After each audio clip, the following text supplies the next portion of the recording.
Doutor Antônio, em poucas palavras, o que é uma intervenção cívico-militar? É uma ação política direta da nação quando os instrumentos políticos representativos não estão funcionando. Então a nação precisa intervir para salvar a coisa pública. E por que o Brasil necessita de uma intervenção atualmente? Porque nós estamos vivenciando um vácuo político institucional. O que é vácuo político institucional? É a relativização do poder do Estado. Ou seja, nós temos ambientes sociais em que o poder do Estado não se opera. Por exemplo, as favelas, as periferias, os acampamentos do sem terra, por exemplo. E as cadeias? A cadeia é um absurdo, porque cadeia tem que ter disciplina máxima. E você tem uma cadeia entregue a si mesma. O crime é que manda na cadeia. Isso tudo é relativização do poder do Estado. E o Estado foi criado para proteger as pessoas e não para proteger o crime, como vem acontecendo. E como é que seria essa intervenção no Brasil? Veja, a Constituição Federal, sabiamente, sabedoria dos seus redatores, não dos políticos que debateram a Constituinte, sabiamente ela estabeleceu no artigo 1º e no artigo 142 que a sociedade pode ter uma ação política direta através dos seus instrumentos de força, que são os seus exércitos. Qualquer nação tem o exército como instrumento de garantia. E é assim que se opera. A nação, junto com os seus mandatários militares, intervém no processo político, afasta o crime do poder do Estado, faz uma adequação de mecanismos institucionais e convoca eleições gerais. E quais seriam as consequências de uma intervenção cívico-militar? O Brasil, em primeiro lugar, ganharia estabilidade política e econômica, em segundo lugar. O que o mundo precisa, um Brasil forte para comprar e vender mais. E abastecer os mercados com seus produtos agrícolas e minerais. Sim. Essa é a consequência. Então o Brasil sairia da 7ª ou 8ª potência e em 2 anos iria para 3º lugar. Nós ultrapassaríamos o Japão com certeza. Sim. Em 2 anos apenas. Beleza. E qual a diferença de uma intervenção cívico-militar comparado com o tal chamado golpe militar de 64? Veja, em 64 o ambiente era diferente. O Brasil era uma província poeirenta que vivia a Guerra Fria, que era instrumento do poder real, que é uma guerra que realmente não ocorreu, porque as potências sempre se entenderam. Agora, os países periféricos viviam uma guerra sangrenta que não traduzia a realidade. O Brasil temia que a ideologia tomasse conta da sua vida, afastando as suas crenças e o convívio social adequado. E uma intervenção? Houve a intervenção, e naquele tempo, eu digo naquele tempo que faz tempo mesmo, 64, houve uma intervenção cívico-constitucional também. Só que o povo só participou da intervenção propriamente dita. Em seguida se afastou da coisa pública. E a proposta atual é que o povo continue, mas como? Como um fiscal do exercício do poder. São esses mecanismos de fiscalização que nós temos que apropriar o mecanismo do Estado. E quanto tempo duraria uma intervenção até que se estabelecessem novas votações e eleições? Em primeiro lugar, a intervenção propriamente dita, o país tem que funcionar rapidamente, com uma nova feição. Você tem que alterar a Constituição, dotando-a de mecanismos que possibilitem que a sociedade fiscalize o exercício do poder. Por exemplo, corregedorias compostas por cidadãos, ampliar a competência do Tribunal do Júri para que os políticos sejam julgados pela sociedade. Então, feito isso, você tem que adequar o mundo partidário para afastar o crime desse mundo também. Quando você saneia a coisa pública, você tem que aprimorar os mecanismos de escolha, ou seja, o processo eleitoral propriamente dito, que é um mecanismo de escolha. Você tem que garantir, em primeiro lugar, o quê? A liberdade de escolha do cidadão. Feito isso, você pode convocar as eleições, a partir das eleições municipais, depois das estaduais e, por fim, a eleição presidencial. E quais são os aspectos benéficos a longo prazo? A longo prazo, o Brasil assume o seu papel de potência internacional. Porque existem potências naturais. Quais são as potências naturais? Estados Unidos, Índia, China, Rússia e Brasil. Por que eles são potências naturais? Porque eles têm recursos minerais, território e população. Só o Brasil que não exerce a sua condição de potência, porque a Índia é uma potência regional, tem até bomba atômica, não é verdade? Agora, o Brasil, a China também exerce, apesar de ultra populosa, ela exerce o seu poder também. O Brasil não, a única potência natural é o Brasil e não exerce o seu poder. Então, vamos abordar um aspecto internacional. A gente, nas reuniões, se fala muito sobre o controlador. Para nós, que já lidamos com esse assunto, já está mais claro, mas para que as nossas plateias, os nossos ouvintes entendessem melhor, o que é o controlador?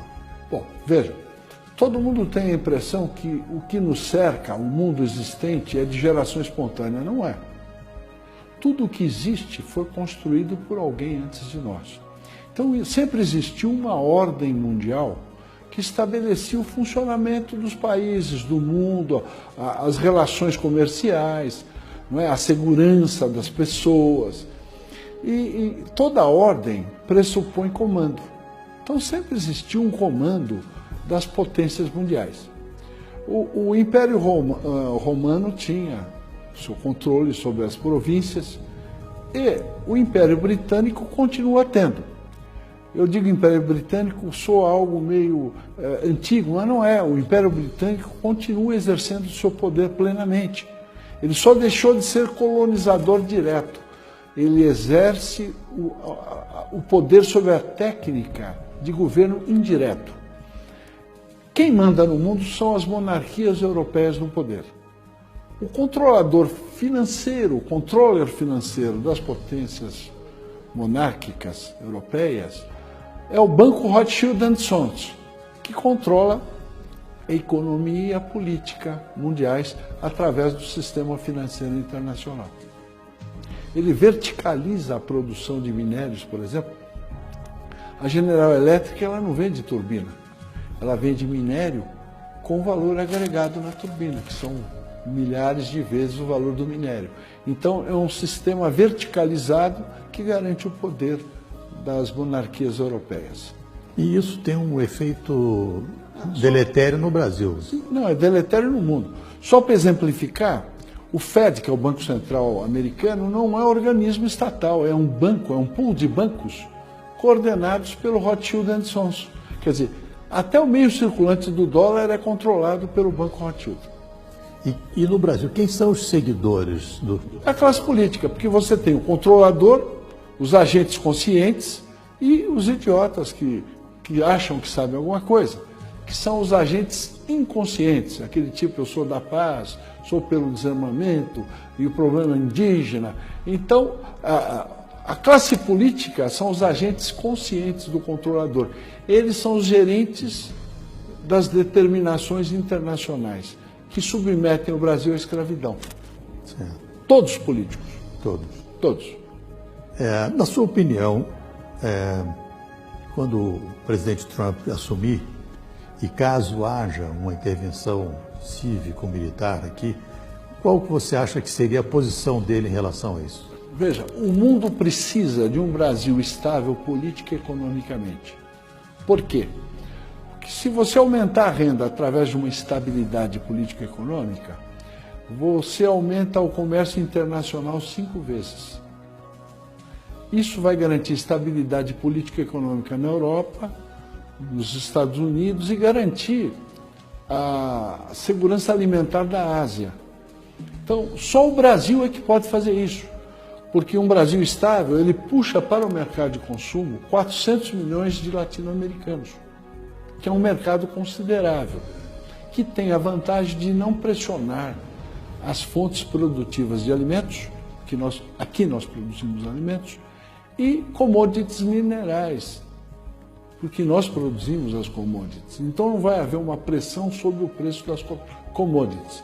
Agora, o Trump foi uma reação do povo americano contra o controlador. Por quê? Porque o Fed manda nas finanças americanas. E quem manda no Fed é o controlador. Então, nessa medida, os Estados Unidos, quando elegeram o Trump, eles estão procurando a autodeterminação. Lá foi possível pelo processo de escolha eleitoral, porque o processo é adequado. Agora, o nosso processo de escolha, nosso mecanismo de escolha eleitoral é inadequado, é só para o crime ganhar. Então, é impossível você autodeterminar o Brasil através do processo político partidário. É por isso que nós temos que intervir nesse processo e garantir que o Brasil seja uma potência a curto prazo. Eu sei que o assunto nióbio é muito extenso, mas se a gente fizesse um resumo do qual seria a vantagem de uma intervenção militar na questão do nióbio. Bom, o nióbio é um dos principais minérios do mundo moderno, não é verdade? Mas o Brasil produz outros minérios, tem reservas minerais estratégicas de praticamente todos os minérios dos quais o primeiro mundo é dependente. Chega até a 100%. Nióbio, o primeiro mundo todo é dependente 100%. E outros minérios também, terras raras.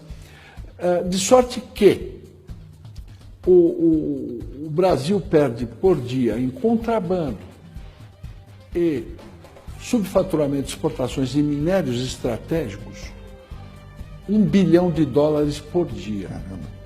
Né? Só em nióbio nós perdemos $100 bilhões por ano.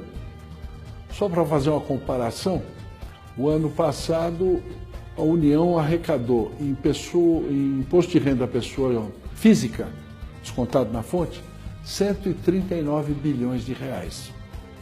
Só em nióbio nós perdemos $100 bilhões, o equivalente a quase 3 vezes o que ele arrecada com o imposto de renda.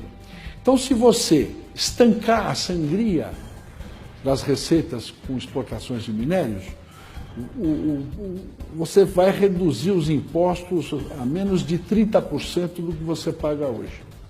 Com o imposto único, você passa a pagar 17% ao ano. Com a malha tributária de hoje é 36%, mas dependendo da faixa salarial é muito mais. Porque, por exemplo, quem ganha R$10 mil paga 30% de imposto de renda, fica 7%. Desconta INSS e outras coisas, o sujeito leva 6 mil para casa. Só que do que ele consome, 50% é imposto. Então ele ganha 10 e fica com 3. Na realidade, quem ganha R$10 mil, que é uma classe média forte, ele paga 70% de impostos, o que é um absurdo. Isso é escravidão. Né? Porque o escravo, acho que ele tinha garantia de teto, garantia de comida, e de roupa e de saúde. Que o patrão dele queria que ele tivesse saúde para trabalhar. Nós não temos garantia de nada disso e pagamos 70% de impostos. É um absurdo. Não, isso é escravidão. Total. Né? Você trabalhar à custa de comida é escravidão. Né? Eles falam tanto de escravidão do homem pelo homem. No Brasil, o governo escraviza o povo. Como é que é? Nós temos que estender a lei áurea para o terceiro milênio. Com certeza. Eu espero que, com suas palavras, o seu pensamento, a gente possa mobilizar cada vez mais pessoas e que, conscientemente, saibam o que é uma intervenção cívico-militar para o bem do Brasil e não para uma casta. Eu não diria que seria cívico-militar, porque o setor militar é mero instrumento da sociedade. Então, a intervenção é da sociedade. Certo. O Império Romano já tinha isso. Agora, eu quero ressaltar o seguinte, que Eu simplesmente estou descrevendo fatos. Eu não estou inventando nada, nem dando uma nova receita. São fatos que eu descrevo, análise dos fatos, né? Eu procuro esclarecer para colaborar com a população e com o Brasil, né? É uma ação cívica. Tá bom. Agradeço muito. Obrigado eu pela atenção. Um abraço. Um abraço.